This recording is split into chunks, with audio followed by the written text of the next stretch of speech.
იქ სადაც მდინარე შორეთი იგივე შოლოთ აიღებს სათავეს და მესხეთის ორი ისტორიული მხარის სამცხისა და ჯავახეთის საზღვარია, ბუნებრივად წარმოქმნილ კლდოვანი ქვაბულის შედარებით მოვაკებულ ნაწილში აღმართულია შორეთის მონასტრის მთავარი სამლოცველო, ხოლო მას ზევიდან დაჰყურებს კლდის ქიმზე ამოზიდული ციხესიმაგრე.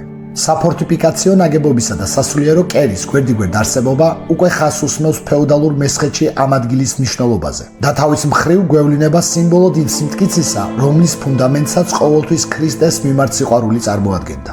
არქიტექტურული თვალსაზრისით შორეთის ქრისტიანული ხუროთმოძღვრების ძეგლი საკმაოდ რთული ნაგებობაა. რამე თუ ერთი რომ იგი აშენებულია მე-6-მე-7 საუკუნეების სამლოცველოთა ნაშთებზე, ხოლო მეორეს მხრივ მთავარ სამლოცველოს გააჩნია სხვადასხვა მინაშენები, როგორც ეკლესიათა, ასევე საძვალეთა და სამრეკლოს სახით. შორეთის სამონასტრო კომპლექსზე მომუშავე მეცნიერები აქ განხორციელებულ მშენებლობათა დიაპაზონად ასახელებენ მე-6 საუკუნიდან მოყოლებული მე-15 საუკუნის ბოლომდე პერიოდს.